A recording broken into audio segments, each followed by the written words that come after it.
Mackenzie Johnston with Cattle News Central, bringing you your February 28th cattle industry headlines. Brought to you by AgRisk Advisors. They provide risk management programs to livestock producers all across the West. Whether you are concerned about price or weather risk, AgRisk Advisors, they are here to help. With current day market fluctuations, there is nothing more important than locking in a price floor on your cattle. So if you'd like to learn more about an LRP, go ahead and reach out to an advisor today. Also sponsored by American Beef Producer Magazine. They offer in-depth articles on a wide variety of topics within our industry. They feature award-winning photography and so much more within their publication. American Beef Producer Magazine, guiding beef producers for over 25 years. And finally, Branded Buzzworm Apparel.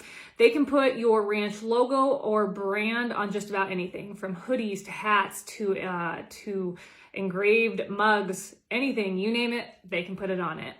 Go ahead and click on the Branded Buzzworm link above in the caption. That will take you over to their Facebook where you can learn more about what they do. You can send them a message with all your questions, or if you'd like, you can just head over to their website, brandedbuzzworm.com. According to Ag Week, during NCBA's convention, Don Schiefelbein, a central Minnesota native, was elected president of the cattle organization. Schiefelbein and his family operate Schiefelbein Farms, a diversified farming operation. He is a seed stock producer and also a cattle feeder, and their operation is located near Kimball, Minnesota. Before Schiefelbein returned to the family farm, he served as the executive director of the American Gelbvieh Association and previously worked for the North American Limousine Association after graduating from Texas A&M University. Schiefelbein has held various positions within the cattle industry, including chair of the Beef Industry Long Range Planning Committee. He has been involved with the American Angus Association, serving on committees and also on the board of directors. And he is also the past president of the Minnesota Cattlemen's Association. He is a past president of the Minnesota Cattlemen's Association. As NCBA's president, Schiefelbein plans to continue to bring people together for the benefit of the industry. He is serious about helping lead NCBA's fight for policies and a business climate that supports cattle producers.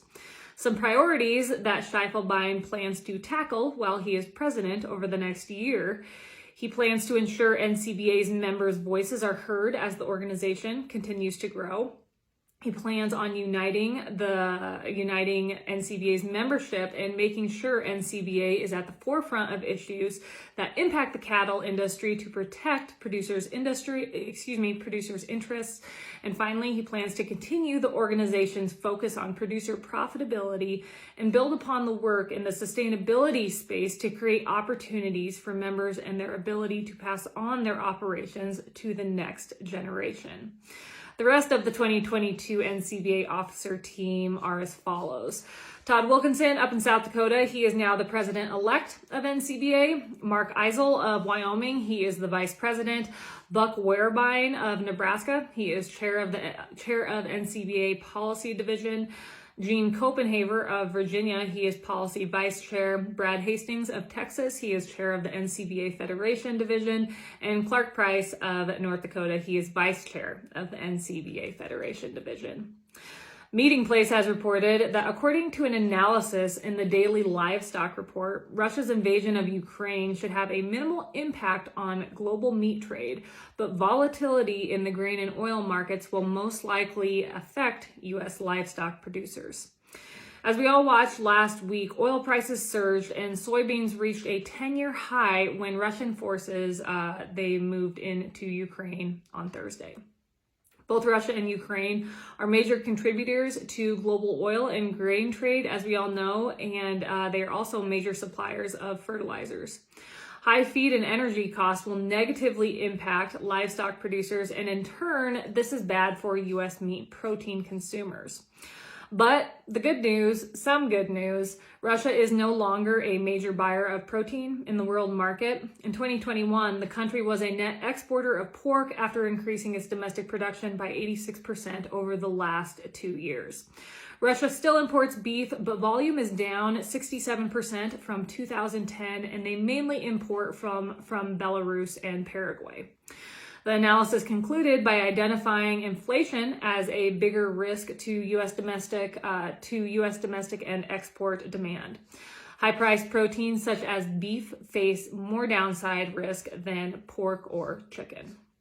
Meeting Places also reported that last Thursday, Ag Secretary Tom Vilsack announced the USDA is making available another $215 million in grants and other support to fund projects that will expand the meat and poultry processing sector. These funds aim to strengthen our food supply chain and create jobs in rural areas.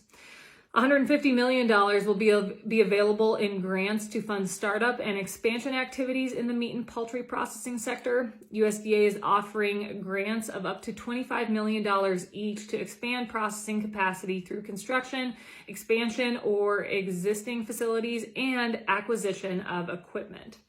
With worker shortages persisting, USDA's National Institute of Food and Ag will provide another $40 million for workforce development and training. The Agricultural Marketing Service, also known as AMS, they will provide $25 million to offer technical assistance to grant applicants and others seeking resources related to meat and poultry processing.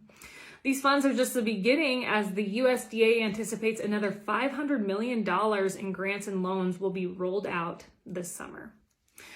Finally, Drovers has reported that cash-fed cattle traded steady to mostly $1 higher last week, despite the volatility created by Russia's invasion of Ukraine. Last week's slaughter totaled 647,000 head compared to 664,568 head the same week a year ago. Total year-to-date slaughter as of Friday was 5.143 million head, 0.4% lower than last year. Both select and boxed beef prices were down on the week. Choice ended the week at $258.27, per hundredweight, which was down $7.58 from the Friday before. And select boxed beef ended the week at $255.41 per hundredweight, down $7.22 from the Friday before. Cattle on Feed report was released on Friday, and as of February 1, cattle on feed is up 0.8% compared to last year at 12.2 million head. This is the highest February 1 inventory since the series began back in 1996. Placements in January totaled 1.999 million head, 1.2% lower than 2021. And marketings of fed cattle during January totaled 1.77 million head, down 3% from what we saw last January. That is all I have for you guys for news this morning. I hope you all had a great weekend. I hope you enjoyed this beautiful weather. Obviously, last week, my last update was Thursday morning, so I just have to take a moment and say that my thoughts and prayers are with the Ukrainian people, with that situation over there. What we are seeing with Russia invading Ukraine, that is what happens when America becomes weak. When we have a weak administration, basically what is unfolding over there and what we will see, I believe, in the coming weeks is because America has gotten soft, because our leaders, they have not focused on what should be focused on.